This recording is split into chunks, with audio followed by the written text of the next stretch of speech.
So here's Bhavleen. All right, one of our very own. We're going to start filling a few of these slots here and start speaking because we have such talented people on our team. So I know Bhavleen's been excited to speak, and I'm really looking forward to it. There's a little bit about her bio. And as you all know, she's very active in the good fight and good trouble. So I'm going to just hand the call to you, Bhavleen. Great. Thank you, Josh. Do you have, oh, amazing. Okay. One step ahead of me. As Josh just mentioned, I'm an employment attorney in New York City, and I also practice civil litigation. I've handled just about every kind of case that ever shows up in a courtroom. And it's been great. I've had a lot of successful trials, defense verdicts, and have conducted like hundreds of depositions. And I'm really blessed to be able to do what I do. In addition to managing my law firm, I am involved in a few democracy groups. You heard about one of them, Democracy Speaks. I initially started the group as a group for lawyers to stay engaged and try to combat some of the things that are happening with our democracy. And I changed it to, having everyone who wanted to participate be a part of the group.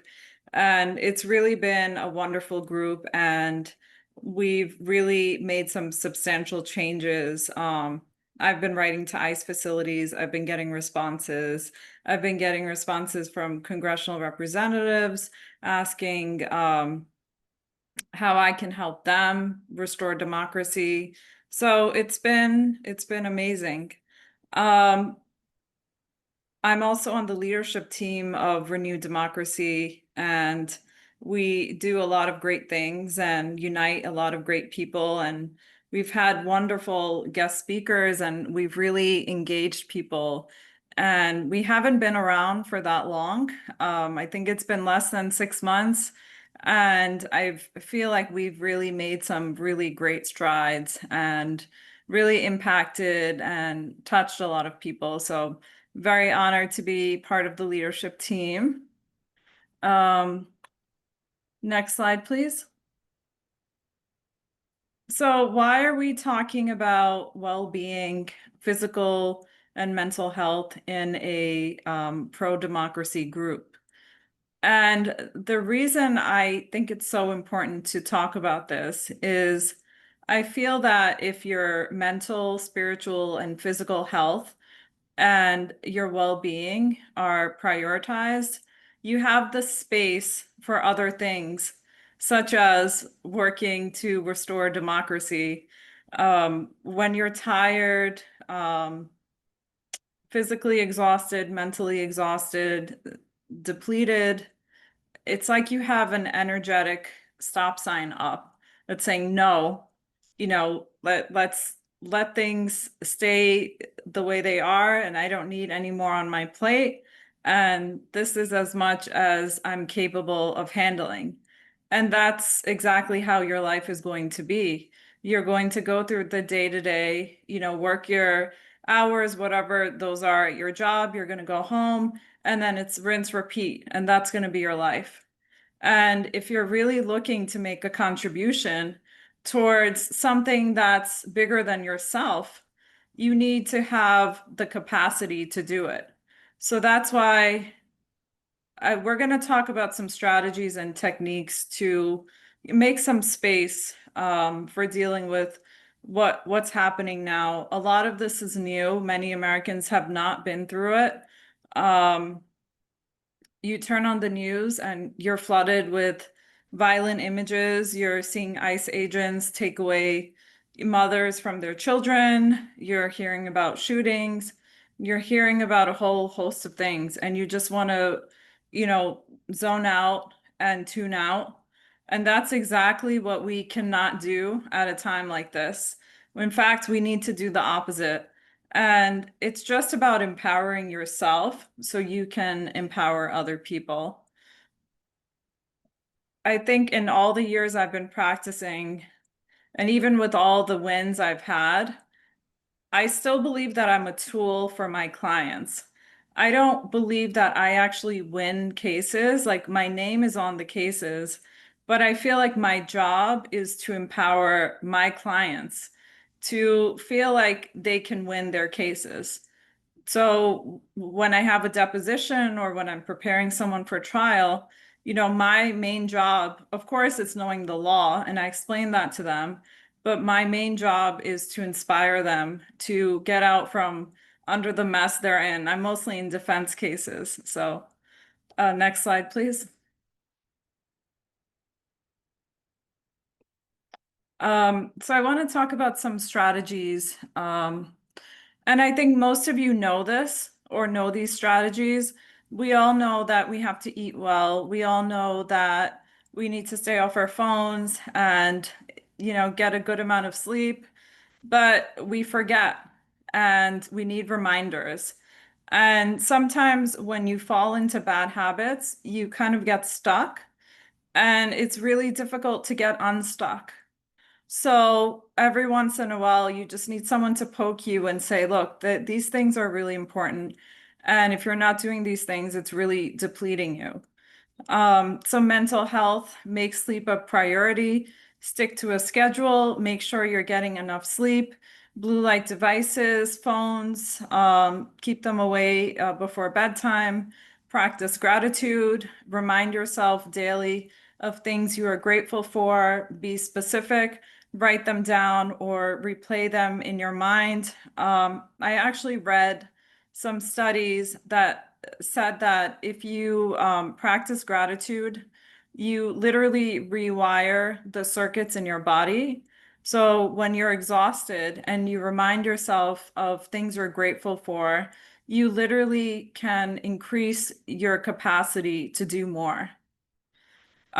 Physical health, get active. Sedentary behavior has been linked to many medical problems. Moving more and sitting less can have major health benefits. Experts recommend adults get at least 150 minutes. That's 2.5 hours of moderate physical activity a week. You can benefit from even a little activity at a time. Every minute counts. Eat a healthy diet. Planning ahead can lead to better food choices than deciding what to eat as you go. A healthy eating plan not only limits unhealthy foods, but also includes a variety of healthy foods. Next slide, please. I think meal prepping also goes a long way. Spiritual health. I wanted to add this in here because I feel like it's just as important as mental and physical health. Connect with nature. Take a walk in the woods. I live in Manhattan. It's not easy to find nature everywhere. I try to go to Central Park just to kind of, disconnect from the stress of living in a big city, nourish your spirit and promote a sense of connection. Aim for weekly outdoor activities such as hiking, gardening, or simply walking in a park. Pay attention to the sights and sounds and feelings around you. Seek support and community. Finding a sense of connection and support is crucial for enhancing your spiritual health. Engaging with others can create a sense of belonging that nourishes your spirit. So I think this group of individuals is a wonderful community. And I've always felt that when I'm stressed about what's happening in the world or to our democracy, I come here and I vent and, I leave feeling inspired. Um, Emotional health, breath work can help. We tend to take shallow breaths. Um, so not doing that is extremely helpful. Get yourself out of flight or fight mode. Challenge your thoughts. If irrational thoughts are causing your emotional distress, you may find it helpful to challenge them using cognitive reappraisal, changing the narrative. Ask questions like, is there any evidence that supports this? Are there times when this thought was not true? Will it matter a day, a week, a year from now? Next slide, please. I want to talk about the 3.5% rule, but I also want to copy this quote that I absolutely love, and I've shared it at my democracy meetings, and I read it several times a day. And I'm just going to read it aloud. It says, it's called The Experiment by Henry David Thoreau, and he says, "I have learned this, at least by my experiment, that if one advances confidently in the direction of their dream, endeavoring to live the life they are imagining, one passes an invisible boundary. All sorts of things begin to occur that never otherwise would have occurred. One begins to meet with a success unexpected in common hours. New, more universal, more liberal laws begin to establish themselves around this person, or the old laws are rearranged in one's favor. Nevertheless, one begins to live with the license of a higher order of beings." So he talks about the common hours, and the common hours that he's talking about is the low-lying energies. So it's the mundane day-to-day existence. And he's saying that if your will and your intention is so strong that you can surpass that. You can literally surpass the laws of the universe, and everything around you will shift to give you what you want. So I encourage all of you to find a quote that resonates with you, so you can read it every once in a while when you're really feeling down, and can try to lift you up. The 3.5% rule, I have a blog and I wrote about this. This was actually really inspiring too. It says that when just 3.5% of a population actively participates in nonviolent protests, there's always a political shift. The caveat to the 3.5% rule is that the political action taken by people, it has to be consistent. So we need to take systematic, consistent steps on a near daily basis to change things. And we spoke about this during our last call, during the civil rights movement. Martin Luther King was arrested like 33 times. He had sit-ins organized almost every day. So we need to get to that level of civil engagement. And in order to do that, we just need to push a little more. There's a lot of people that are asleep. Next slide, please. There's a lot of people that are asleep, and there's a lot of people that are living in survival mode, meaning they're just getting through the day to day. They're struggling to pay their bills. This is Maslow's hierarchy of needs. You probably have seen this in grade school, but there's different levels you have to go through in order to reach the level of self-actualization. So a lot of Americans, unfortunately, are at the base level, when they're just trying not to be hungry, they're trying not to be exhausted, and they're trying to get through the day to day. And they also want to feel safe. They want to have security. So when you're in the state of, I just want to survive, you have very little to give to the world, and you have very little to give to anyone that's not in your bubble. And that's what this administration wants. They want us to be struggling, so we're not able to get out of the state that we're in. And that's how a lot of dictatorships operate. So if you're able to get out of this state and you're blessed enough to be able to be in a position of contributing to other people, I feel like that's really going to turn things out. And that's why we're here, because we have the space to inspire and encourage other people, but it really starts with us first. Next slide, please. Um, I want to talk about something really important, and I know Josh has mentioned this in previous calls. We really want to learn how to enroll people, and the key word is enroll. So we're not fixing people, we're enrolling them. And I have I think Gavin Newsom is a really good example. I remember when he first started as governor, like kind of going against Trump, and he took kind of a passive approach. He had a podcast and he had brought some Republicans on the podcast, and he was just kind of like, going against them, and it really didn't resonate with a lot of people. But he really turned it around, and now he's has millions of Twitter followers and, people laughing at his memes and the things he's doing because he's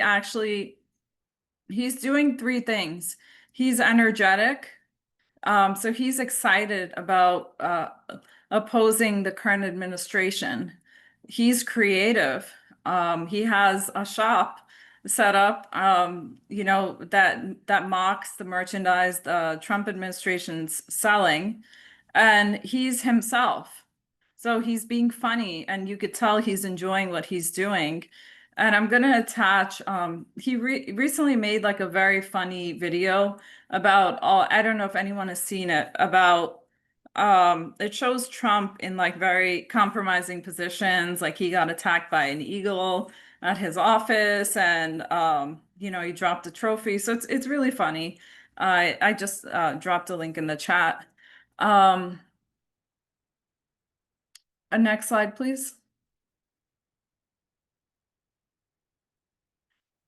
Yeah, so these are some of the things he's done. His merchandise, if you purchase from his store, it goes to the Campaign for Democracy. And, he's selling some t-shirts. Trump is not hot. So it's very funny. Next slide, please. Okay, so those are my references. I want to end my presentation by asking a question. And I'm in the landmark program. I don't know. I know Stu's done some landmark and Josh as well. But we end our calls with a question for people who attend our courses. And one of the questions that really resonated with me is that one of our group leaders asked if everything in your life was taken care of, meaning all your bills were paid, your to-do lists were taken care of, just everything was straightened out. What would you do with your time? And I want everyone to drop it in the chat. What would you do with your time if everything was taken care of?